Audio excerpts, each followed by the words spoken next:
وأصحابه أجمعين أما بعد فأعوذ بالله من الشيطان الرجيم بسم الله الرحمن الرحيم لا تعتذروا قد كفرتم بعد إيمانكم صدق الله المولانا العظيم وصدق بلغنا رسوله النبي الأمين المتين الكريم ونحن على ذلك لمن الشاهدين والشاكرين والحمد لله رب العالمين।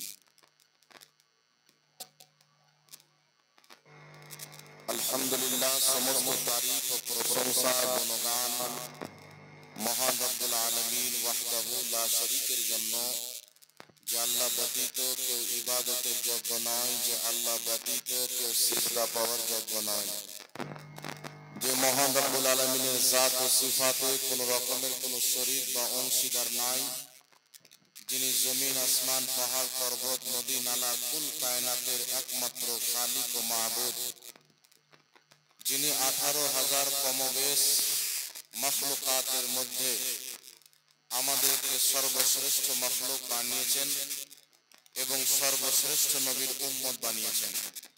তাই আমরা সেই খালিকের, সেই মাবুদের অসংখ্যবার অগণিতবার শুকরিয়া আদায় করি। সকলে পাঠ করুন আলহামদুলিল্লাহ।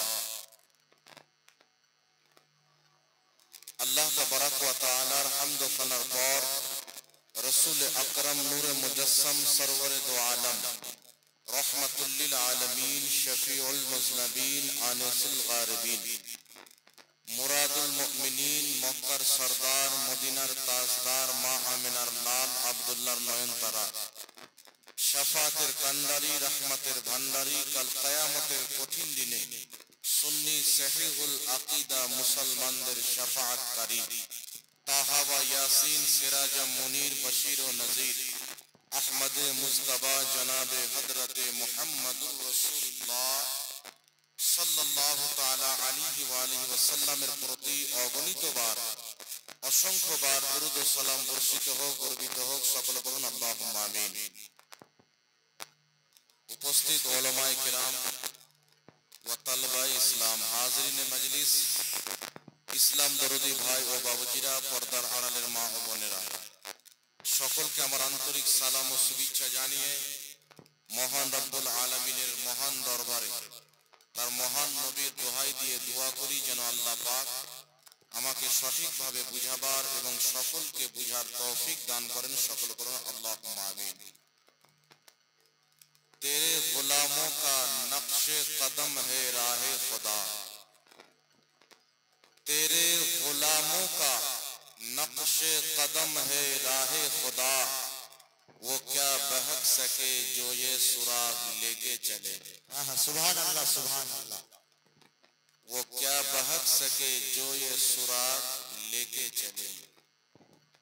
कि मोहम्मद से वफा तूने तो हम तेरे हैं, कि मोहम्मद से वफा तूने तो हम तेरे हैं, ये जहां चीज है क्या लौहो कलम तेरे हैं। और अहले सुन्नत का है बेड़ा पार अस्हाबे हुजूर, अहले सुन्नत का है बेड़ा पार अस्हाबे हुजूर, नज्म है और नाव है इतरत रसूलुल्लाह की। सुभान अल्लाह, सुभान अल्लाह। আলহামদুলিল্লাহ। আমার পূর্বে আপনারা শায়ের ইসলাম মাদ্দাহে খায়রুল আনাম জনাবে মোহতারাম হাশিম রাজা সাহেব জিল্লা খুব সুন্দর আওয়াজে আপনাদেরকে নাত ও মানকাবাত শোনাচ্ছিলেন, আপনারা শুনছিলেন। এবং মাওলানা মুফতি নূর আলম সাহেব কাদরি তিনি অনেকক্ষণ বক্তব্য রাখলেন, আপনারা শ্রবণ করলেন। আমি আপনাদের দয়ারে মোহাব্বতে কিছুক্ষণের জন্য উপস্থিত হয়েছি। আল্লাহ পাক আমার এবং আপনাদের সকলের উপস্থিতিকে নিজের পাক দরবারে কবুল করেন। সকলে বলুন আল্লাহুম্মা আমিন। বিরাদর ইসলাম, আমি আপনাদের সম্মুখে পবিত্র কালামুল্লাহ শরীফ হইতে একটি মারুফ ও মশহুর আয়াতে কারিমা পাঠ করেছি। আল্লাহ আল্লাহ তাবারাক ওয়া তাআলা বলেন লা তা'তাযিরু ক্বাদ কাফারতুম বাদা ঈমানিকুম। আল্লাহ বলছেন তুমি ঈমান আনার পরে কাফির হয়ে গেছো। কাকে বলছেন? যেই ব্যক্তি ঈমান আনলো, লা ইলাহা ইল্লাল্লাহ মুহাম্মাদুর রাসূলুল্লাহ পাঠ করে ইসলামে প্রবেশ করলো, মুসলমান হওয়ার পরে, নামাজি হওয়ার পর, রোজাদার হওয়ার পর, কুরবানি দেনে वाला, দান করনে वाला, যাকাত দেনে वाला হওয়ার পরে যদি আল্লাহ বা তার রাসূল বা সাহাবা বা আহলে বাইতের শানে চুল পরিমাণে বেয়াদবি করে বা বেয়াদবিকে পছন্দ করে বা সমর্থন করে, তাহলে মুসলমান হওয়ার পরও ওই ব্যক্তি কাফির হয়ে যায়। বলুন সুবহানাল্লাহ। সুবহানাল্লাহ, সুবহানাল্লাহ। ইমাম কাজী আয়াজ রাহমাতুল্লাহ আলাইহি নিজের কিতাব শিফা শরীফের মধ্যে লিপিবদ্ধ করেছেন। ইমাম মোল্লা আলী কারি রাহমাতুল্লাহ আলাইহি নিজের কিতাব শারহুশ শিফার মধ্যে উল্লেখ করেছেন। ইসলামের ফতোয়া হলো, তিনারা লিখেছেন যে সারা পৃথিবীর সমস্ত উম্মতের এই ফতোয়ার প্রতি ইজমা রয়েছে, এই বিষয়ের প্রতি সবাই ঐক্যমত। যদি কোনো ব্যক্তি নবী মুআজ্জম নূরে মুজাসসাম সাল্লাল্লাহু আলাইহি ওয়া আলিহি ওয়াসাল্লামের চুল পরিমাণে গুস্তাখি করে, বেয়াদবি করে, তাহলে ওই ব্যক্তি কাফির হবে। তার কাফির হওয়াতে যারা সন্দেহ করবে তারাও কাফির হবে। জোরে বলুন সুবহানাল্লাহ। আল্লাহ পাকের কোরআন থেকে আমরা কি বুঝতে পারলাম? এটাই বুঝতে পারলাম যে একজন মুসলমানও কুফরিয়া বাক্য যদি উচ্চারণ করে তাহলে ওই ব্যক্তি কাফির হয়ে যায়। উদাহরণ আপনাকে বলে দিচ্ছি, পাকিস্তানে একটি জায়গা আছে, যে জায়গার নাম হচ্ছে কাদিয়ান। সেই কাদিয়ান নামক জায়গাতে একজন ব্যক্তি ছিল যার নাম হলো গোলাম আহমদ কাদিয়ানি। নাম শুনেছেন? যে নাম শুনেছেন আপনারা, গোলাম আহমদ কাদিয়ানি। ওই ব্যক্তি নিজেকে নবী দাবি করেছিল যে আমি আল্লাহর নবী। তো আমাদের নবীর পরে কেউ যদি নিজেকে নবী বলে দাবি করে, মুসলমান থাকবে না কাফির হবে? জোরে বলেন। তার মাননেওয়ালা, তাকে যারা নবী মানবে তারা কাফির হবে কি হবে না? তাহলে কুফরি করাও কুফর, আর কুফরিকে সমর্থন করাও কুফর, কুফরিতে রাজি হওয়াও কুফর। যেমন বেটা আমার চুরি করছে, আমি সন্তুষ্ট আছি, তাহলে আমিও চোর। কথা বুঝে আসছে কি নাই? বেটা আমার চুরি করছে, আমি খুব খুশি, পা বেটা নিয়ে আসছে, আমি ঘুরছি, খাচ্ছি, মজ মস্তি করছি, তাহলে আমিও এক প্রকারের চোর।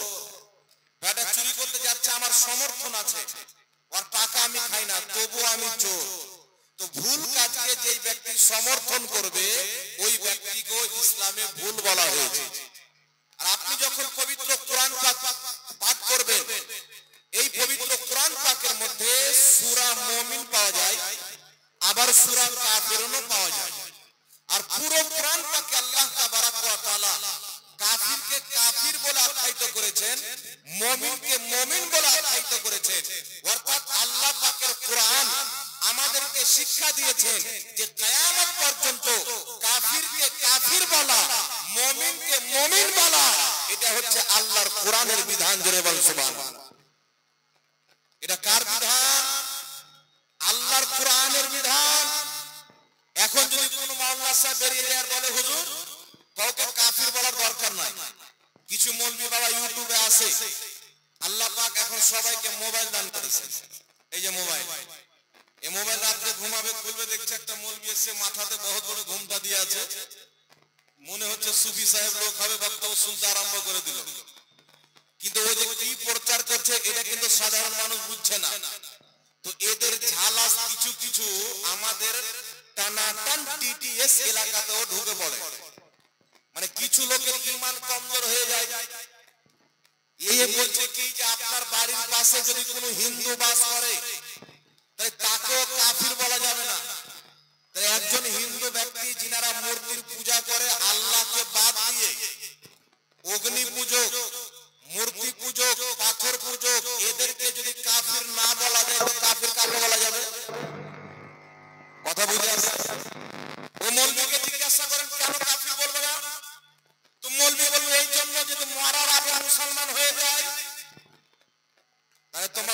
স্ত্রীকে শাশুড়ি বলিও না, হতে পারে তোমার শ্বশুর তালাক দিয়ে দিবে।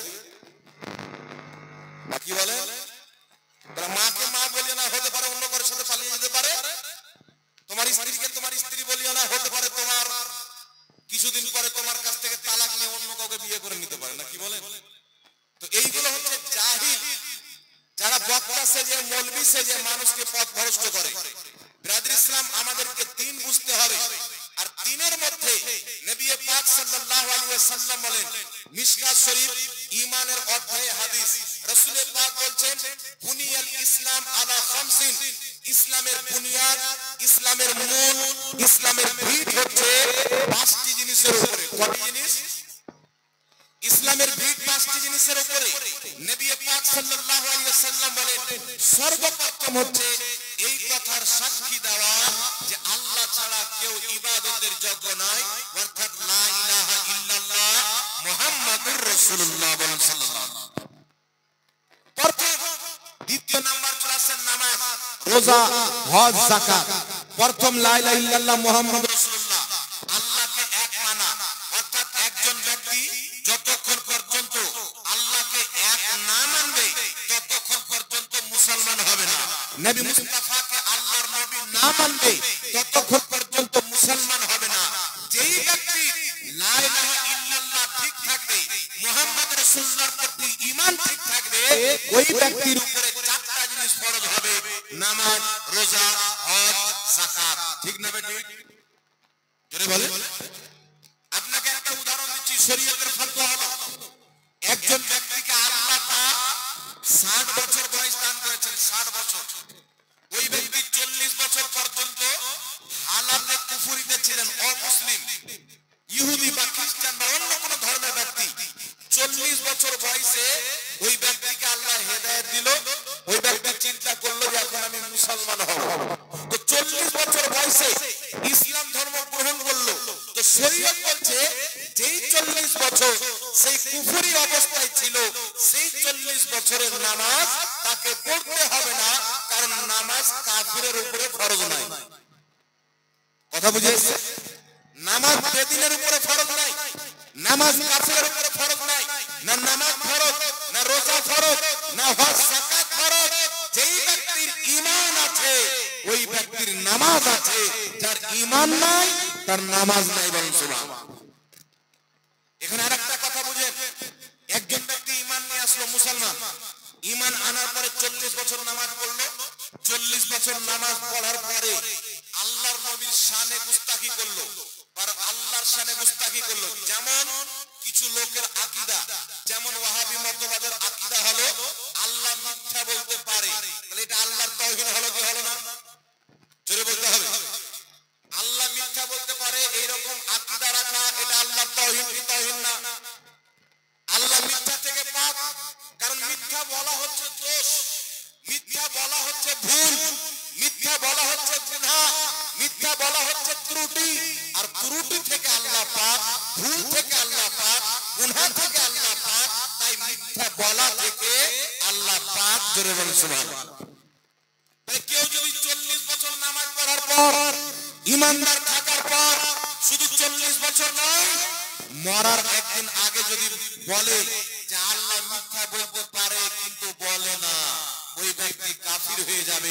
40 বছরের নামাজ বরবাদ হয়ে যাবে। একজন ব্যক্তি 5 ওয়াক্তের নামাজ পড়ে, সারা জীবন নামাজ পড়ার পর মরার 3 দিন আগে চায়ের দোকানে বলছে যে নবী তো নিজের মেয়ে ফাতেমাকে বাঁচাতে পারবে না, নবী তো আমাদেরকে না নবী কাজে আসবে না ওলি কাজে আসবে, কেউ কিয়ামতের ময়দানে উপকার করতে পারে না। অর্থাৎ নবীর শাফাতকে অস্বীকার করে, তাহলে যত নামাজ পড়েছে সব বেকার। বেকার হবে কি হবে না? এর উদাহরণ, এর দলিল আমি কোরআন থেকে দিচ্ছি, একটু লক্ষ্য করে শুনবেন বাবা। একজন ব্যক্তির নাম ছিল ইবলিস। নামটা শুনেছেন? ভালো লোক চিনে, খারাপ লোক চিনে, মানে ইবলিসকে সবাই চিনে। ইবলিস কিন্তু বাবা 6 কোটি বছর নামাজ পড়েছিল। 6 কোটি বছরের নামাজ, 6 কোটি বছরের তার সাজদা, তার তাসবিহ, তাহলিল, প্রত্যেকটা জিনিসকে আমার আল্লাহ গ্রহণ করেছিলেন, কবুল করেছিলেন। তাই আল্লাহ তাবারক ওয়া তাআলা ওই ইবলিসকে ফেরেশতাদের শিক্ষক বানিয়েছিলেন। জান্নাতের যাওয়ার আশা থেকে ছিলেন ওই ইবলিসকে আল্লাহ অনেক উঁচু মাকাম দান করেছিলেন, মর্যাদা সম্মান দান করেছিলেন। 6 কোটি বছরের ইবাদত আল্লাহ কবুল করেছিলেন। কিন্তু আল্লাহ যখন বললেন আদমকে সাজদা করো, কিন্তু সে আদমকে সাজদা করলো না। আল্লাহ পাক তার 6 কোটি বছরের কবুল নামাজকে বরবাদ করে দিলেন। কত বছরের কবুল নামাজ বরবাদ হলো? 6 কোটি বছরের কবুল নামাজ বরবাদ হলো কি হলো না? এখন আপনারা বলেন তো, আল্লাহ কি বলেছিলেন ইবলিস আদমকে সাজদা না করলে কি হলো? তুমি আমার 6 কোটি বছর ইবাদত করেছো, যাও আমার ইবাদতের কারণে তোমাকে maaf করে দিলাম। এই কথা আল্লাহ বলেছেন? একটু জোরে বলতে হবে, হ্যাঁ না বলেন না। এই কথা কি আল্লাহ বলেছেন? যাও তুমি 6 কোটি বছর আমার তাসবিহ পাঠ করেছো, আমি তোমাকে ক্ষমা করে দিলাম। 6 কোটি বছর আমাকে সাজদা করেছো, আমি তোমাকে ক্ষমা করে দিলাম। 6 কোটি বছর আমার ইবাদত করেছো, আমি আল্লাহ তোমাকে ক্ষমা করে দিলাম। আল্লাহ এই কথা বলেন নাই? আল্লাহ পাক পবিত্র কোরআন পাকে ওয়া কানা ওয়াস্তাকবারা মিনাল কাফিরিন, তাকে কাফিরদের অন্তর্ভুক্ত করেছেন। তার উপরে কাফিরের ফতোয়া দিয়ে আল্লাহ পৃথিবীবাসীকে একটা শিক্ষা দিয়েছেন। কোরআন পাকে এলান করেছেন, তুমি যতই বড় নামাজি হয়ে যাও, রোজাদার হয়ে যাও, হাজী হয়ে যাও, কাজী হয়ে যাও, মুফতি হয়ে যাও, মুহাদ্দিস হয়ে যাও, যদি তোমার অন্তরে নবীর আদব না থাকে, নবীর মহব্বত না থাকে, না তোমার ঈমানের দাম আছে, না তোমার নামাজের দাম আছে। যদি নবীর আদব না থাকে, ইবলিসের কবুল হওয়া নামাজ বেকার হয়ে যায়। তাহলে যার অন্তরে নবীর আদবই নাই, তার পড়া নামাজ তো এখন কবুল হয়েছে কিনা গ্যারান্টি নাই। কথা বুঝে শিখেছিলি বাবা? জান্নাতের মধ্যে ছিল, আদম নবীকে সাজদা করলো না, ইবলিসের অহংকার। এই অহংকার এখন কিছু নামধারী মুসলমানের মধ্যে দেখতে পাওয়া যায়। তারা বলতে চায় হ্যাঁ আল্লাহই তো যথেষ্ট আছে, পীর ফিরের দরকার কি? বলে কি বলে না? বুঝে আল্লাহই তো যথেষ্ট আছে, পীর ফিরের দরকার কি? তাহলে এই কথা বলনি কেন যে মা বাপের প্রয়োজন কি আছে? ডাইরেক্ট চলে আসো নাকি বলে? বুঝে আল্লাহই যথেষ্ট আছে, না নবীর ওসিলা চলবে, না ওলির ওসিলা চলবে, না পীর মাশায়েখের ওসিলা চলবে, আমাদের জন্য তো আল্লাহই যথেষ্ট আছে। এই কথা ইবলিসের ধারণা ছিল। আল্লাহ তুমি তো যথেষ্ট আছো, 6 কোটি বছর তোমার ইবাদত করেছি, যতদিন তুমি হায়াত দিবে তোমাকে সাজদা করব, আরবে খরবে বছর তোমার ইবাদত করব, কিন্তু আল্লাহ না আদমের ওসিলা নিতে পারবো, না আদমের তাজিম করতে পারবো, না আদমকে সাজদা করতে পারবো। আল্লাহ বলেছিলেন শুনো, যে ব্যক্তি নবীর আদব করে না, নবীর ওসিলা চায় না, ওই ব্যক্তির কোনো ইবাদত কাজে লাগে না। জোরে বল সুবহানাল্লাহ। সুবহানাল্লাহ। কোন ইবাদত কাজে লাগে? জোরে বলতে হবে লাগে বাবা। এই ধারণাটা হচ্ছে ইবলিসের, যে আল্লাহই সবকিছু আছে, কি প্রয়োজন আর কিছু। এই ধারণাটা কার? ইবলিসের। যেমন কিছু দল বেরিয়েছে বাবা, তবলিগি জামাত, জামাতে ইসলামী, আর একটা দল আছে এর নাম দিয়েছে আহলে হাদিস, মানে হাদিস ওয়ালা।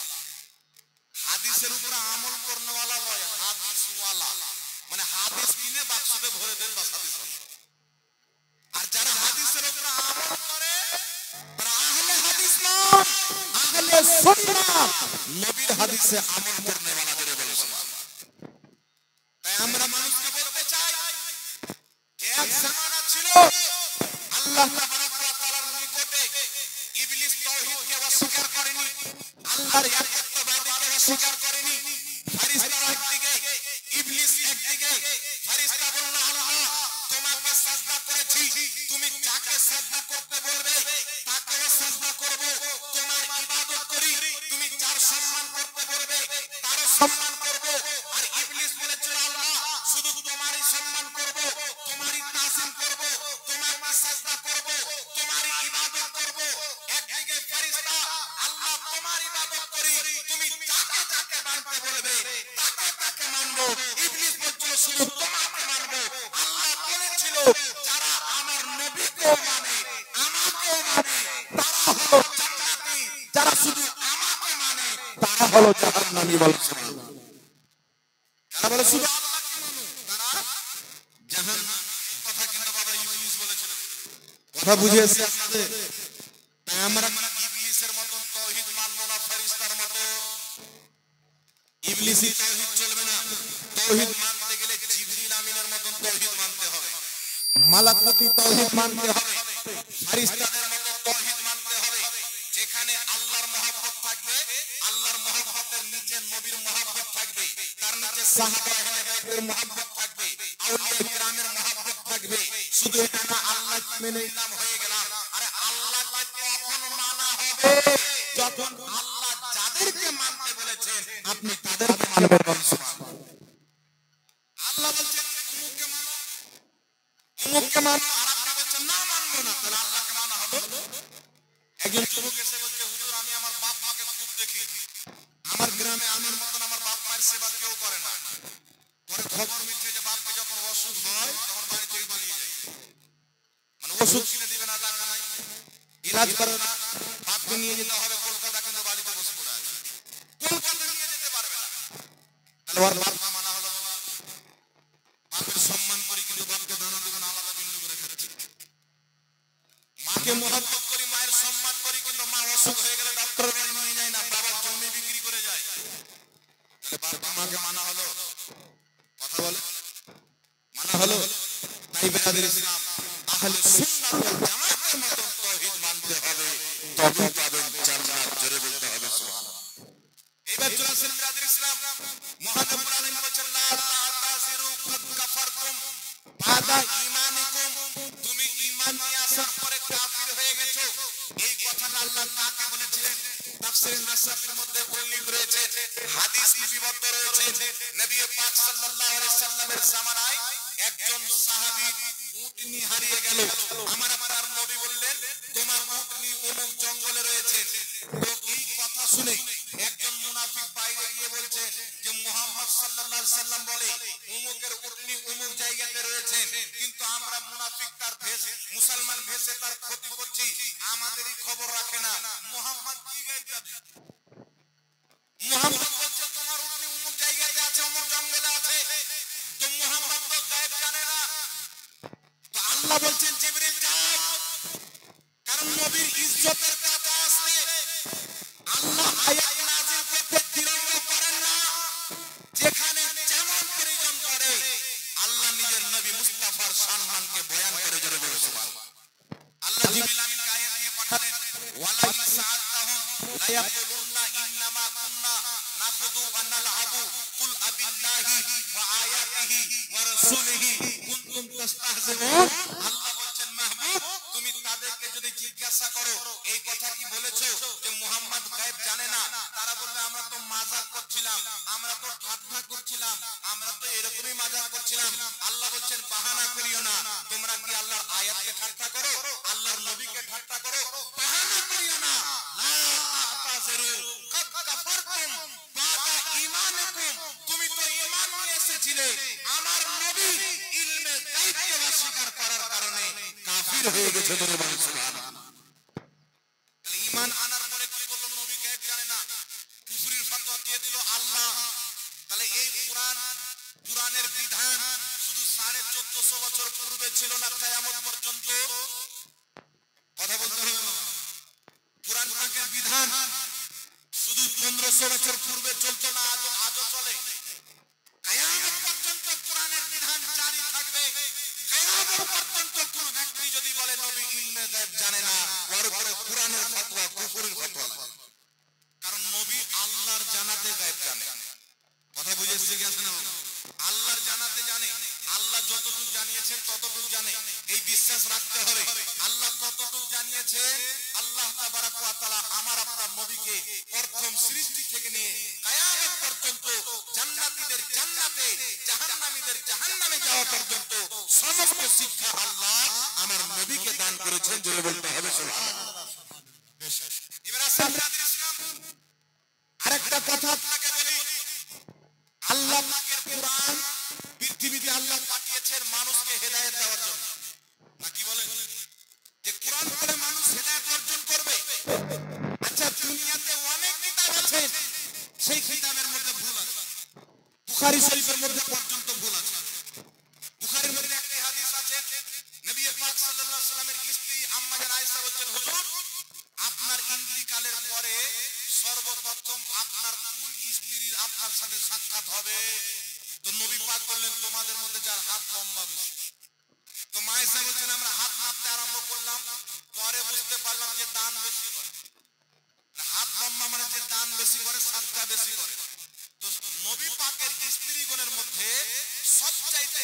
দান করতেন হযরতে যায়েনব রাদিয়াল্লাহু তাআলা আনহা। আর নবী পাকের পরে তেনার যে স্ত্রী ইন্তিকাল করেছিলেন তিনি হচ্ছেন যায়েনব রাদিয়াল্লাহু তাআলা আনহা।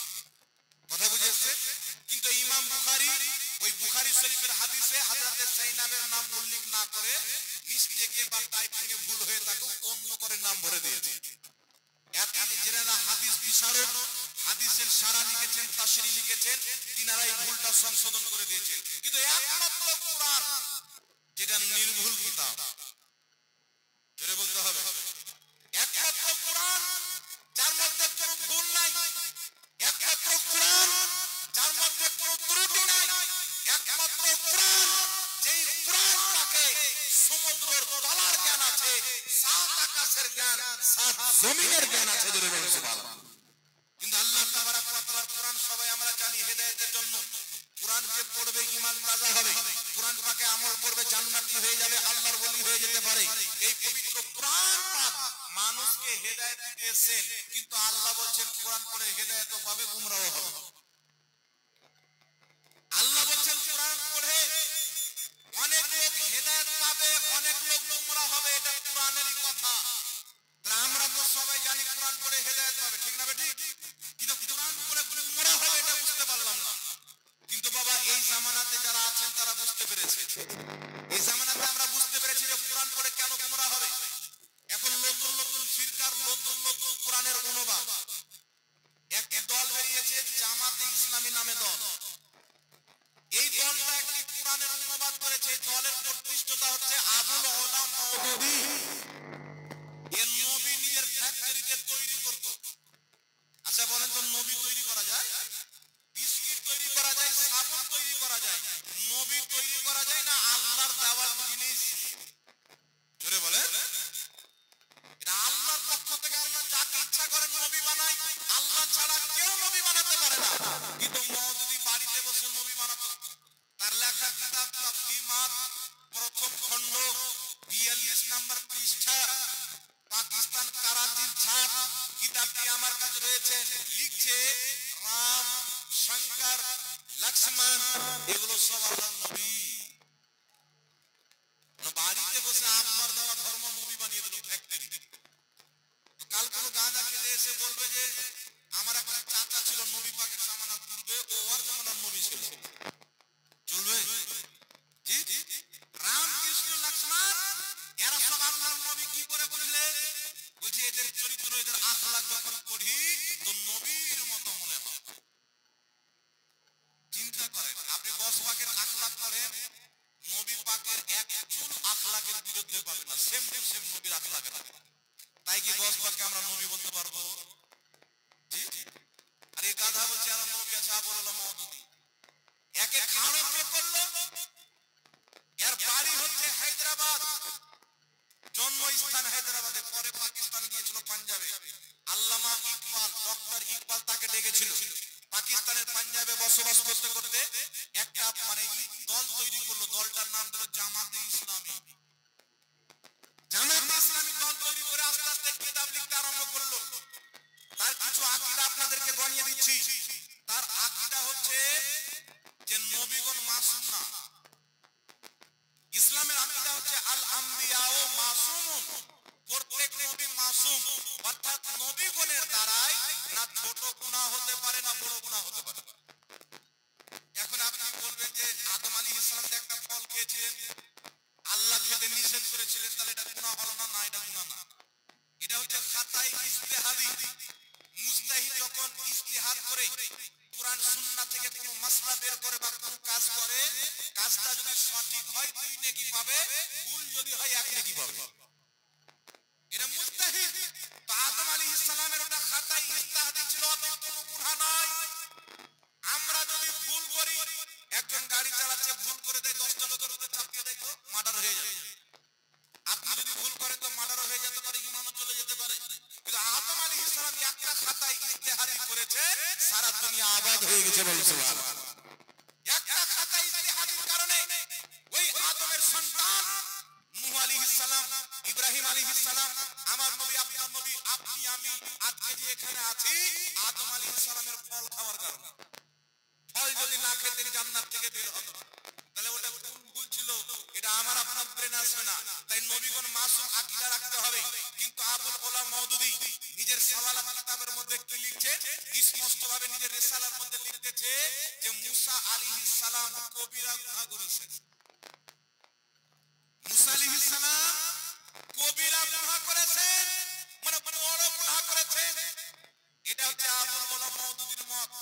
তাহলে যেই ব্যক্তি বলবে যে নবীগণের ব্যাপারে যে বড় গুনাহ করেছেন, কবিরা গুনাহ করেছেন, ওই লোকটার ঈমান থাকতে পারে? তারপরে লিখছে কি শুনেন, তারপরে লিখছে যে হযরত উমর ফারুক রাদিয়াল্লাহু তাআলা আনহু অনেক সিদ্ধান্ত ভুল করেছেন।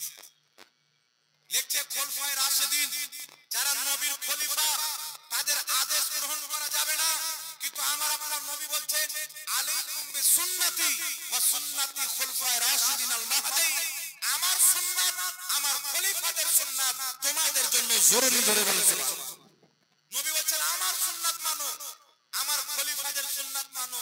আর এ বলছেন নবীর খলিফার হুকুম সুন্নাত আমল করা যাবে না, মানা যাবে না। এটা তো কয়েকটা শুনলাম, হাজারো গুমরাহি আকীদা, কুফরিয়া আকীদা এই লোকটার মধ্যে বিদ্যমান। এই লোকটা একটি নতুন মাযহাব তৈরি করলো, যার নাম দিল জামাতে ইসলামী। একে দাঁড়িয়ে করালো ইংল্যান্ড থেকে ইংরেজরা যে তুমি একটা ফিরকা তৈরি করো। গোলাম আহমদ কাদিয়ানীকে দাঁড় করে কাদিয়ানী ফিরকা তৈরি করলো ইহুদি নাসারারা। আবুল ওলা মওদুদীকে দাঁড় করিয়ে জামাতে ইসলামী ফিরকা তৈরি করলো। মুহাম্মদ বিন আব্দুল ওয়াহাব নসরীকে কিনে দাঁড় করিয়ে ওয়াহাবি আহলে হাদিস মতবাদকে জন্ম দিল। কাসিম নানতাউইকে খরিদ করে আপনার দেওবন্দি মতবাদকে জন্ম দিল। কিন্তু আলহামদুলিল্লাহ আহলে সুন্নাত ওয়াল জামাতের আজ পর্যন্ত কোনো আলিমকে না কোনো টাকা কিনতে পেরেছে, না কোনো সম্পদ কিনতে পেরেছে। ইমামে আহলে সুন্নাত আলা হযরত সুন্নিদের ইমামের নিকটে নানপাড়ার বাদশার চেলা এসে বলছে আপনি তো অনেক সুন্দর কবি লেখেন, একবার আমাদের বাদশাদের শানে লেখেন, আপনাকে ধন সম্পদ দিয়ে মালামাল করে দিব। আলা হযরত লিখছেন করু মাদহ আহলে তওয়াল রাজা পড়ে ইস বালা মে মেরি বালা मैं बता हूं अपने करीम का मेरा दीन पा रहा है। सुभान अल्लाह बेशक আল্লাহ হযরত বলছে দুনিয়ার কোন সম্পদ আমাকে খরিদ করতে পারে না, আর আমি দুনিয়ার কোন বাদশার ব্যাপারে লিখতে পারি না। আমি মুস্তাফার গোলাম, মুস্তাফার শানে লিখবো। জোরে বলুন সুবহানাল্লাহ। এইগুলো দল তৈরি হয়েছে বাবা। এরা কি করলো, ইংল্যান্ড থেকে তাকে টাকা দেওয়া হলো। আমরা আহলে সুন্নাত ওয়াল জামাত আমাদের মুফতি কয়েকটা নাম বলছে, আপনারা হয়তো চিনতে পারবেন। মুফতি আমজাদ হোসেন সিমনানি, নাম শুনেছেন? মুফতি আমজাদ হোসেন সিমনানি আপনাদের কালিয়াচকে থাকে। মুফতি আব্দুল আজিজ কালিমি, আপনাদের আরেকজন আছেন মুফতি নুরুল আরেফিন আজহারি, যিনি বুখারী শরীফের বাংলা অনুবাদ করছেন। তো আমাকে একদিন ফোন করছে যে মুফতি সাহেব আপনাকে বুখারী শরীফ ছাপাবো, 50,000 টাকা দিতে হবে। আমরা আপনি কমপ্লিট করেন, ইনশাআল্লাহ দিব। আমরা একটা কিতাব লিখে ছাপাতে পারি না। মুফতি আমজাদ সিমনানি সাহেবের লেখা অনেক কিতাব পিডিএফ করে আমরা মানুষকে পাঠাই, কিন্তু আমরা ছাপাতে পারি না বাবা। টাকা লাগবে কিনা? আর এরা ফ্রিতে কিতাব বন্টন করে। কিসে? ফ্রিতে বন্টন করে। শোরুমের মাল কোনোদিন ফ্রিতে বন্টন হয় না, ক্যাচড়া মাল গ্রামে ভ্যানে করে রিকশাতে করে বিক্রি করে। তো মওদুদীর আকীদা হলো ক্যাচড়া, তার কুরআন পাকের অনুবাদ হলো ক্যাচড়া। এই ক্যাচড়া ফ্রিতে কুরআন বন্টন করে, কিন্তু আহমদ রাজার কানজুল ঈমান ফ্রিতে পাওয়া যায় না। খরিদ করে পড়ে দেখবেন দুনিয়ার সমস্ত অনুবাদকে এক পাল্লাতে রেখে আহমদ রাজার অনুবাদকে এক পাল্লাতে রাখেন। আল্লাহর কসম খেয়ে বলি আলা হযরতের অনুবাদকৃত কুরআন পাকের মধ্যে না কোনো ভুল আছে, না কোনো ত্রুটি আছে। বলে সুবহানাল্লাহ। তাকবীর, নারে তাকবীর, নারে রিসালাত, নারে হায়দারি, নাসবাকে আলা হযরত, নাসবাকে আলা হযরত, নারে তাকবীর, নারে রিসালাত। কারণ তিনি যখন কুরআন পাকের অনুবাদ করেন আল্লাহর শানকেও বজায় রেখেছেন, নবীর শানকেও বজায় রেখেছেন। মওদুদী অনুবাদ কি করছেন যে আল্লাহও চাল চালতে জানে। চাল মানে জানেন? এখান থেকে আমি বক্তব্য দিয়ে যাচ্ছি, দু চারটা ওয়াহাবি আপনাদের কালিয়াচক মোড়ে পাথর নিয়ে দাঁড়িয়ে আছে, বেটা আসলে পাথর মারবো। চাল চালা মানে ধোকা দেওয়া।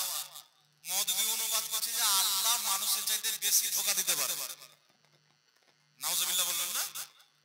আল্লাহ যদি মানুষকে ধোকা দিত তাহলে কি করতো? সুন্দর রোড দেখে চালাতো আর রোডকে ফেড়ে ঢুকিয়ে দিত। না কি বলেন? কত রকমের নোংরা আকীদা দেখেন।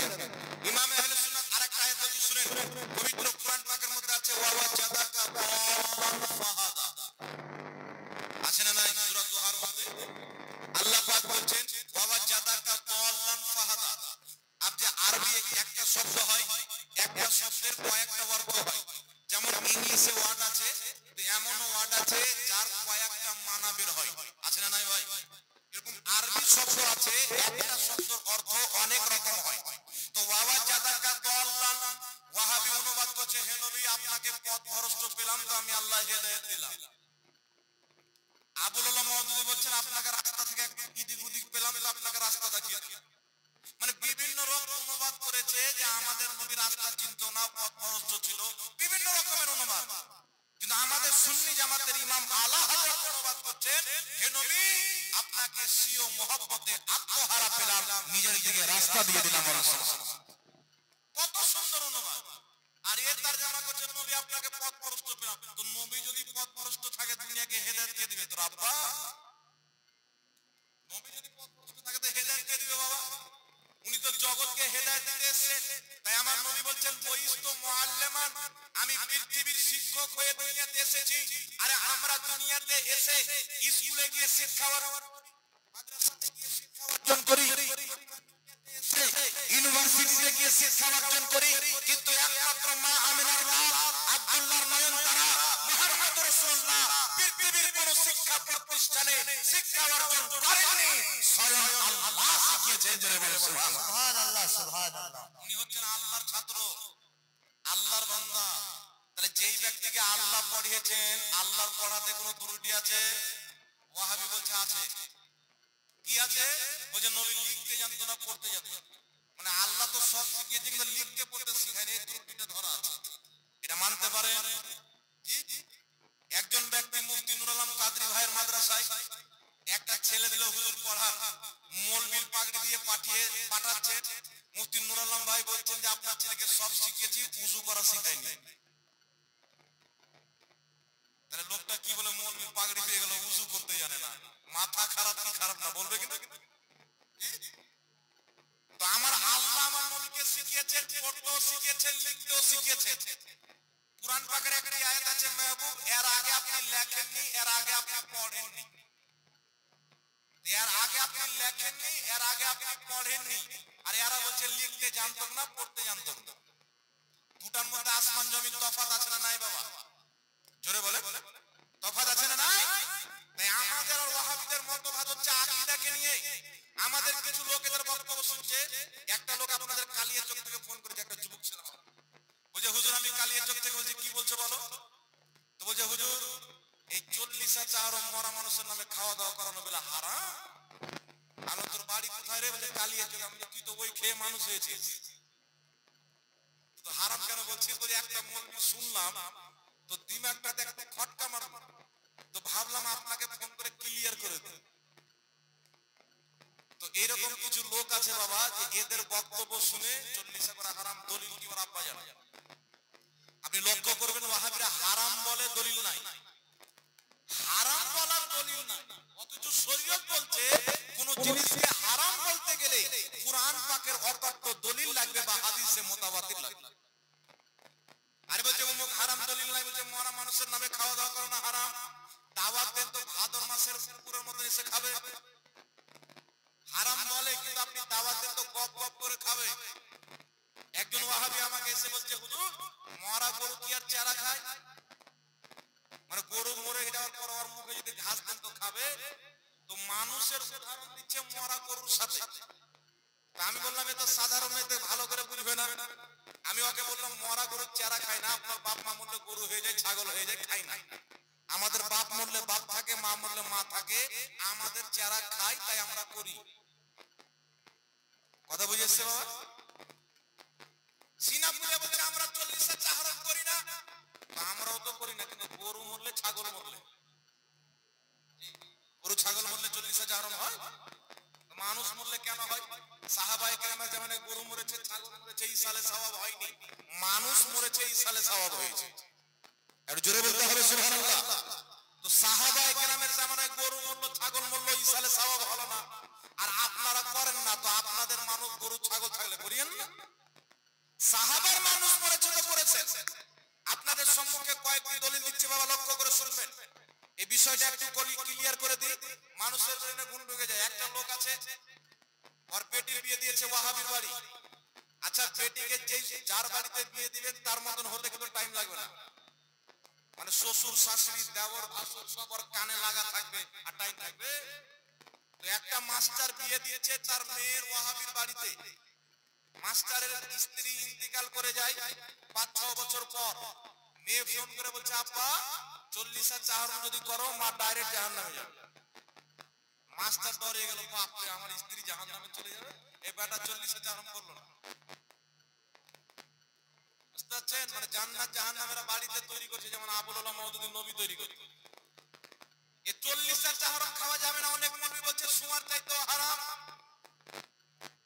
কিন্তু তাদের কি খাওয়া যায় আগে শুনেন। 40 চাহরমের দলিল দিচ্ছি, কিন্তু আগে এটা শুনেন। 40 চাহরমের খাবার খাওয়া কি হারাম? মুহররমুল হারামের খিচুড়ি খাওয়া কি হারাম?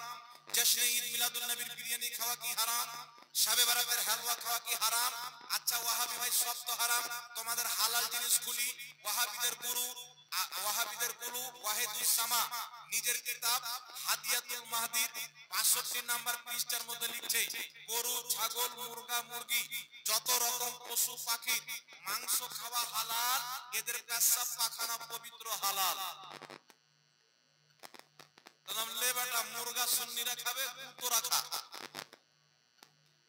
তাহলে চিন্তা করেন।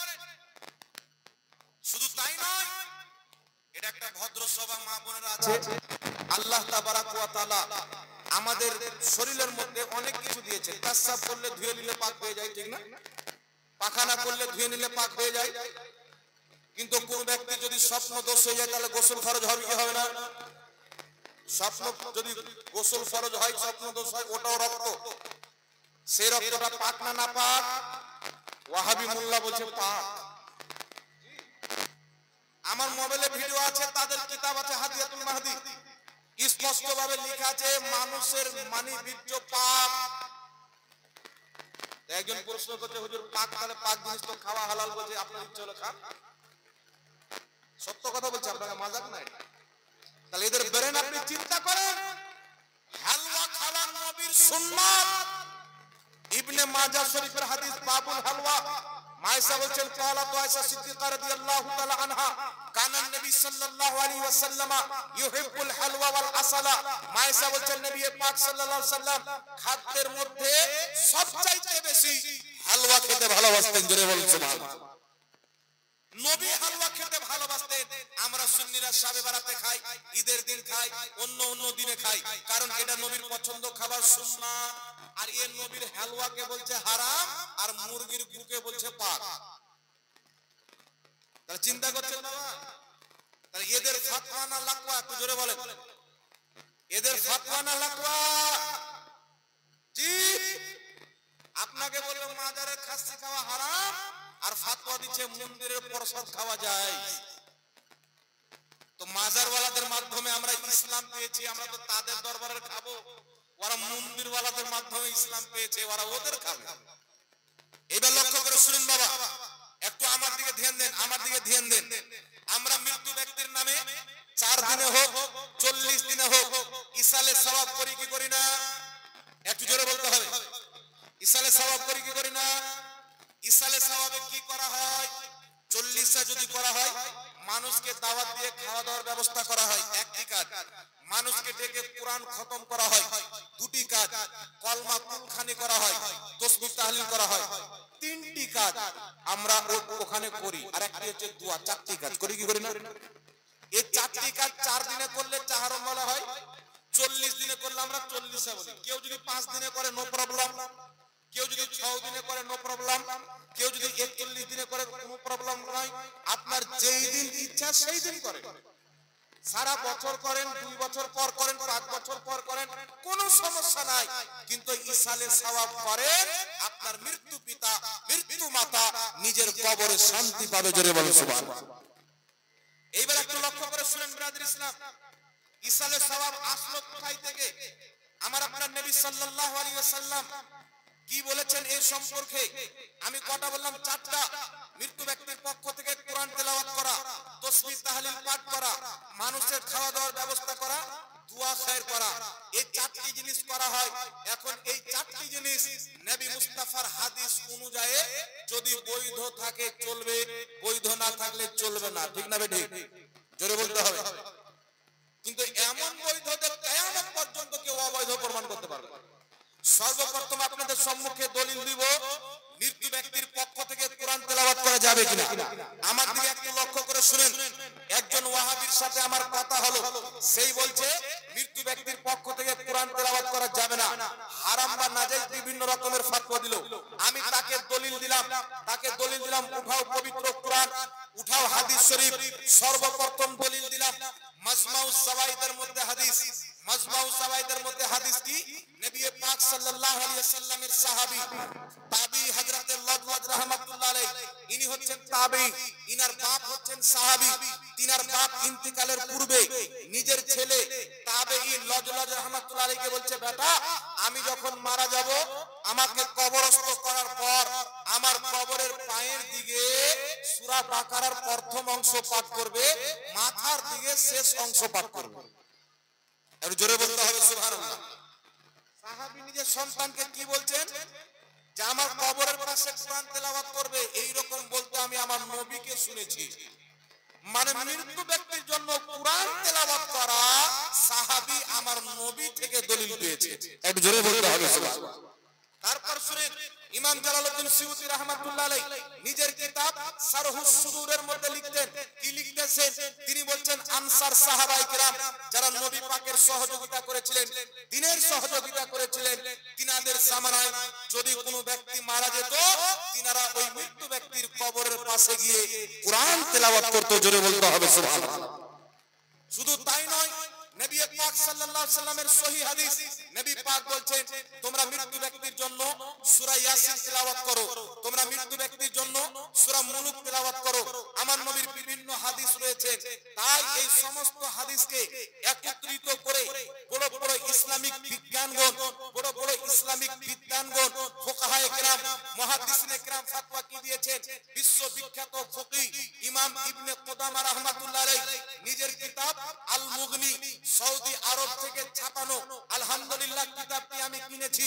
সেই কিতাবের মধ্যে ফতোয়া দিয়েছে যুগ যুগ থেকে মুসলমান নিজের বাবা মারা যাওয়ার পর, মা মারা যাওয়ার পর, ছেলে মেয়ে আত্মীয় স্বজন মারা যাওয়ার পর মানুষকে ডেকে একত্রিত করে শহরে হোক দিহাতে হোক যে কোনো জায়গার মুসলমান হোক মৃত্যু ব্যক্তির জন্য কোরআন তেলাওয়াত করে, আর সেই তেলাওয়াতের সওয়াব মুর্দার কবরে যায়। ইজমাউল মুসলিমিন, এই বিষয়ে মুসলমানদের ইজমা আছে, ঐক্যমত আছে, কারোর কোনো মতভেদ নাই। জোরে বলুন সুবহানাল্লাহ। তাহলে বুঝা গেল 700-800 বছর পূর্বে এই বিষয়ে কারোর কোনো মতভেদ ছিল না। এটা সাহাবার যুগ থেকে চলে আসে, মৃত্যু ব্যক্তির পক্ষ থেকে কোরআন তেলাওয়াত করা, আর সেই তেলাওয়াতের সওয়াব মুর্দার কবরে যায়। জোরে বলুন সুবহানাল্লাহ। এইবার আমি আরেকটি দলিল দিলাম। বিশ্ববিখ্যাত মুহাদ্দিস যার কিতাব পড়ে মৌলভী আলিম হয়, ইমাম জালালউদ্দিন সিয়ুতী রাহমাতুল্লাহ আলাইহি নিজের কিতাব শারহুস সুদুরের মধ্যে লিখতেছেন মানুষজনকে ডেকে মৃত্যু ব্যক্তির জন্য কোরআন তেলাওয়াত করা এটা জায়েজ আছে, আর ওই তেলাওয়াতের সওয়াব মুর্দার কবরে যায়। জোরে বলুন সুবহানাল্লাহ। লা মাযহাবী যারা নিজেকে বলে আহলে হাদিস, ওয়াহাবী নজদীদের লেখা কিতাব ফাতাওয়া সানাইয়ার মধ্যে লেখা আছে জীবিত ব্যক্তি যখন মৃত্যু ব্যক্তির পক্ষ হতে কোরআন তেলাওয়াত করে সেই তেলাওয়াতের সওয়াব মুর্দার কবরে আমার আল্লাহ পৌঁছিয়ে দেয়। জোরে বলুন সুবহানাল্লাহ। আমার আল্লাহ পৌঁছিয়ে দেয়। অসংখ্য দলিল দ্বারা প্রমাণিত, ওয়াহাবীদের কিতাব ও দলিল, মুহাদ্দিসদের ফতোয়া রয়েছে, ফুকাহায়েদের ফতোয়া রয়েছে, নবী পাকের সহিহ হাদিস বিদ্যমান, মৃত্যু ব্যক্তির পক্ষ থেকে কোরআন তেলাওয়াত করা জায়েজ আছে। জোরে বলতে হবে সুবহানাল্লাহ। এইগুলো দলিল যখন বললাম, ওয়াহাবী বলছেন হুজুর এতগুলো দলিল যখন আছে তাহলে তেলাওয়াত করা অবশ্যই জায়েজ, মানে জায়েজ মানলো। তারপরে বলছে তো ভাড়া করে লোক নিয়ে এসে লাভটা কি? ভাড়া করা লোক নিয়ে এসে লাভ কি? কেন? আমার বাপ মারা গেল, আমি কোরআন তেলাওয়াত করব, আমি দোয়া করব, ভাড়া করা হুজুর কেন নিয়ে আসবো? ভাড়া করা খালতিপুর মাদ্রাসার তালবিল কেন নিয়ে আসবো? ভাড়া করা মৌলবি কেন নিয়ে আসবো? গ্রামের লোক কেন নিয়ে এসে কোরআন তেলাওয়াত করব? এই যে ভাড়া করে ডেকে নিয়ে এসে কোরআন তেলাওয়াত করা, এটা হচ্ছে বিদআত, এটা হারাম। আমি ওকে বললাম তোমার বাপ মায়ের বিয়ে যে মৌলবি পড়িয়েছিল ওটা ভাড়া করা ছিল না, তোমার বাপের জন্ম দেওয়া বেটা ছিল। ওয়াহাবীদের মসজিদের ইমাম কি টাকা দিয়ে রাখে না এমনি রাখে? কথা বলতে হবে বাবা। তখন ভাড়া করা ভুলে যায়। ঈমানের পরে সর্বোচ্চ ফরজ হচ্ছে নামাজ। এই জোরে বলেন ঠিক না ঠিক? এলাকাতে কিছু লোক বেরিয়েছে বলছে আমার কবর আমার পীর সাহেব চলে আসবে নামাজে দরকার। হ্যাঁ, ওর পীরের খবর কি হবে আল্লাহ জানে। আমাদের নবীর নামাজ মাফ হয়নি, আল্লাহ বলছেন মেহবুব সারা পৃথিবীর উপরে 5 ওয়াক্তের নামাজ ফরজ করেছি, তোমার উপরে 6 ওয়াক্তের ফরজ করলাম। রাতের নামাজ আমার নবীর উপরে ফরজ ছিল, জিজ্ঞাসা করুন মুফতি সাহেবকে। তো আমার নবী সর্বশ্রেষ্ঠ ব্যক্তি, আল্লাহর পরে সবচাইতে মর্যাদাওয়ালা, তিনার উপর আরো নামাজ বেশি ফরজ। আর এখন কিছু লোক বেরিয়েছে যে আমাদের কবর আমাদের পীর সাহেব চলে আসবে, নামাজের দরকার নাই। এই মাল আছে না নাই বাবা?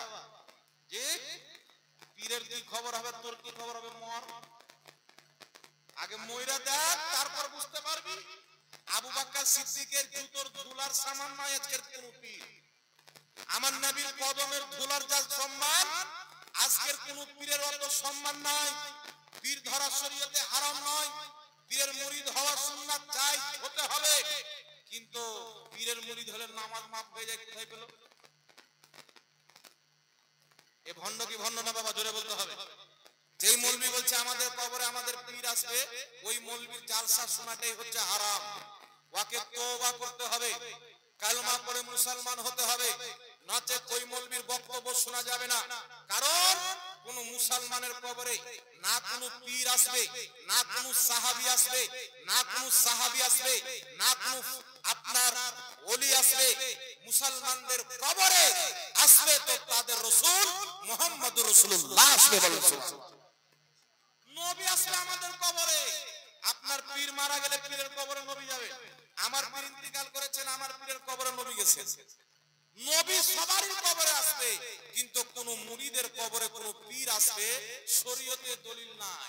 এই দলিল তৈরি হয়েছে বাজারে। কথা বুঝেছে বাবা? আপনাকে যদি কোন পীর বলে আমার হাতে মুরিদ হয়ে যাও, নামাজের প্রয়োজন নাই, তাহলে মনে করবে যে মুসলমানই লয়, পীর কি করে হতে পারে? ইসলামের ফারকা হলো আল্লাহ প্রত্যেক মুসলমানের উপরে নামাজকে ফরজ করেছেন। যদি কোনো ব্যক্তি নামাজকে হালকা মনে করে, হালকা, ও কাফির হয়ে যায়। নামাজকে হালকা মনে করলে কাফির হয়ে যাবে।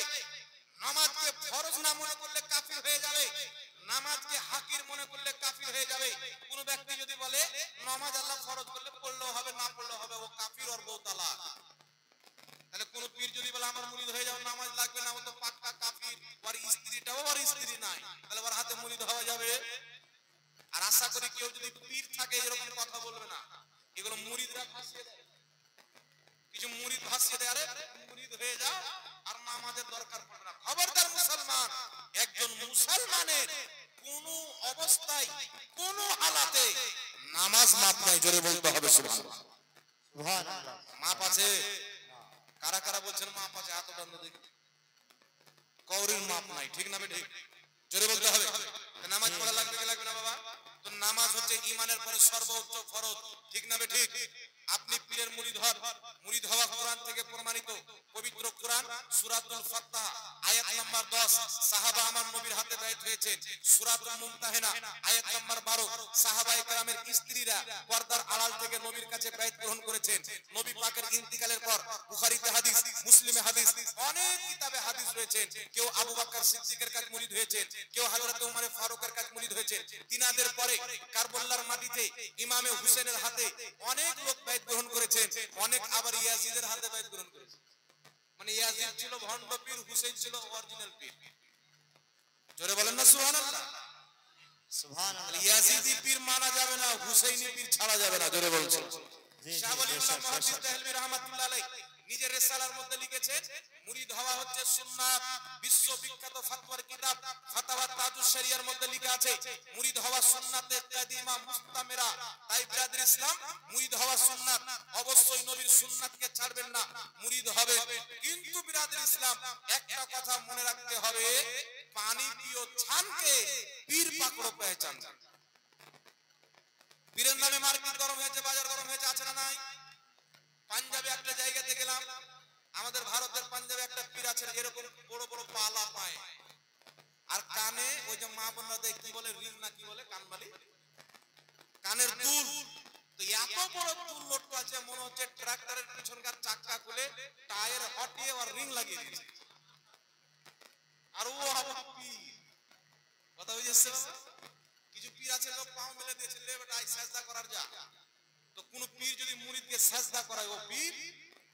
এই জোরে বলেন, সাজদা আল্লাহ ছাড়া কাউকে করা যাবে না, আল্লাহ ছাড়া কাউকে সাজদা চলবে না। কোন পীর তো পীর, আমার আপনার নবী যিনি সারা পৃথিবীর পীর, নবীগণের পীর, আমার আপনার নবীর দরবারে সাহাবা বলছেন হুজুর ইয়ামান দেশের বাদশাকে দেখলাম তার মান্যওয়ালারা তাকে সাজদা করছে, আমরা মনে ভাবলাম আপনি তো দোজাহানের বাদশা, আপনাকে সাজদা করি। নবী বললেন খবরদার, আল্লাহ ছাড়া কাউকে সাজদা করা বৈধ নয়। যদি বৈধ হতো আল্লাহ পাক আদেশ দিতেন সর্বপ্রথম মহিলাদেরকে তাদের স্বামীকে সাজদা করতে বলতেন। কিন্তু ইসলামে আল্লাহ ছাড়া কাউকে সাজদা করা যাবে না। তো যদি মুহাম্মদ রাসূলুল্লাহকে সাজদা করা হারাম হয়, তোর পীর কত বড় লাফসা হয় বেটা? পীর মানে আমি হারাম বলছি না, আমি নিজে আলহামদুলিল্লাহ পীরের মুরিদ, বড় পীর আব্দুল কাদের জিলানী পীরের মুরিদ, খাজা মুঈনুদ্দিন চিশতি পীরের মুরিদ, ইমামে আজম আবু হানিফা পীরের মুরিদ, ইমাম সানাআনী পীরের মুরিদ। আপনার হাজারো দুনিয়াতে এমন কোন ওলি নাই, আল্লাহ ওয়ালা নাই যার পীর নাই। একটু জোরে বলেন না সুবহানাল্লাহ। এই বিশ্ববিখ্যাত মুফাসসির ইমাম ফখরুদ্দিন রাজি রাহমাতুল্লাহ আলাইহি নিজের কিতাব তাফসীরে কবিরের 11তম খণ্ড 198 নম্বর পৃষ্ঠা, বেইরুত লেবাননের ছাপ, সেই কিতাবের মধ্যে বলেছেন নিজের জামানার সমস্ত হক্কানি পীর মুর্শিদের অন্তরে মুহাব্বতকে রেখে, আদবকে রেখে একজনের হাতে বাইত হতে হয়। জোরে বলেন সুবহানাল্লাহ। আর একটু জোরে বলতে হবে সুবহানাল্লাহ। তাই ব্রাদার ইসলাম, ওই পাঞ্জাবের একে দেখলাম নামাজ নাই, রোজা নাই, কিছু নাই, বড় বড় ফটো চিপকে রেখেছে। আচ্ছা বলেন তো বাবা, কোন মুরিদ যদি বলে যে আমার পীরের ফটো আমার ঘরে রাখবো, এটা জায়েজ না না জায়েজ? জোরে বলেন। শুধু না জায়েজ নয়, হারাম, মুতাওয়াতির হাদিস থেকে প্রমাণিত হারাম। একজন এক জায়গায় বক্তব্য দিলে একটা মুরিদ বলছে যে হুজুর আপনার যে সব ক্যামেরা হচ্ছে, একটি কথা মনে রাখবেন, এই দেখছেন আপনারা শত শত ক্যামেরা লাগা আছে, এই ক্যামেরাটার যে ফটো হয়, ভিডিও হয়, এই বিষয়ে আমাদের আহলে সুন্নাতের মাশায়েখদের মধ্যে মতমত করেছেন, মতভেদ, ইখতিলাফ। আর নবী বলেছেন আমার উম্মতের ইখতিলাফ হচ্ছে রহমত। এগুলো ফুরুই মাসলাতে ইখতিলাফ। অনেকে বলছেন নাজায়েজ হারাম, তারা করে না। যিনারা বলছেন নাজায়েজ হারাম তিনারা করছেন, তিনারা তিনাদের ফতোয়াতে আমল করবে, কোনো গুনাহ হবে না। তিনারা তিনাদের ফতোয়াতে আমল করবে, কোনো গুনাহ হবে না। জোরে বলেন সুবহানাল্লাহ। কিন্তু যেটা কাগজে ফটো আছে, বাড়িতে চিপকানো হয়, মানি ব্যাগে রাখা হয়, পকেটে ভরা হয়, যেই ফটো কাগজে আছে, সারা পৃথিবীর সমস্ত আহলে সুন্নাতের উলামা একমত কাগজের ফটো তোলা, ঘরে চিপকানো, আপনার ট্রাক্টরে লাগানো, গাড়িতে চিপকানো, এটা স্পষ্ট হারাম। এতে কাউরির কোনো মতভেদ নাই। জোরে বলেন সুবহানাল্লাহ। একমাত্র প্রয়োজনে, যেমন পাসপোর্ট, বুঝেছে, পাসপোর্ট, আধার কার্ড, ভোটার কার্ড, ব্যাংকের প্রয়োজন, রেশনের প্রয়োজন, মমতা খালার লক্ষ্মী ভাড়ের প্রয়োজন, তখন জায়েজ আছে। বুঝতে পেরেছেন? প্রয়োজনে জায়েজ আছে, অপ্রয়োজনে জায়েজ নাই। না কোনো পীরের ফটো, না কোনো নবীর ফটো, এ তো আরো বেশি হারাম।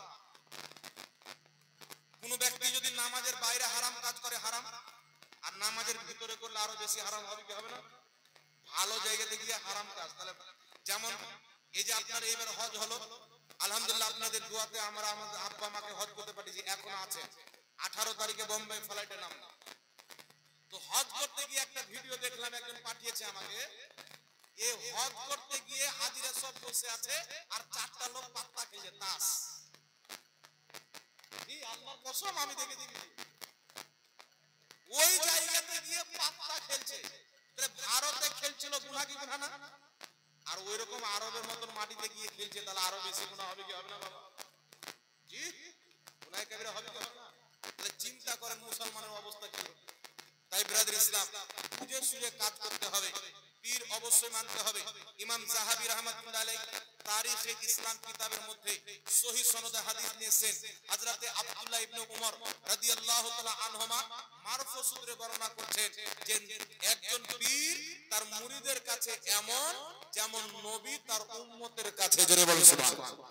এটা সহিহ হাদিস দ্বারা প্রমাণিত। কিন্তু বাবা কিছু লোক বেশি বাড়াবাড়ি করে কি করেছে, তুই একটা ভণ্ড পীরকে দেখেছে বলছে সব পীর মানা হারাম, এও বাড়াবাড়ি, ঠিক না বেটি? তুই একটা গাঁজাখোর পীরকে দেখে বলছে সব পীর মানা হারাম, এটা একটা গাঁজাখোরি লোকের ফতোয়া হতে পারে, সুস্থ মস্তিষ্কের ব্যক্তির ফতোয়া হতে পারে না। আপনারা দেখবেন ওয়াহাবি মৌলবীরা বলে পীর মুরিদি চলবে না, বলে কি বলে না? কিন্তু আমাদের চাইতে বেশি পীরওয়ারা মানে। আচ্ছা বাবা বলেন তো, পীর হচ্ছে ফার্সি শব্দ, নামাজ হচ্ছে ফার্সি শব্দ, রোজা হচ্ছে ফার্সি শব্দ। নামাজের কেউ যদি আরবি দেখতে চায় কুরআন হাদিসে সালাত শব্দ পাবে, রোজার যদি আরবি দেখতে চায় কুরআন হাদিসে সিয়াম শব্দ পাবে। সেই রকম পীরের যদি আরবি দেখতে চায় তাহলে শেখ শব্দ পাবে। কি শব্দ পাবে? শেখ।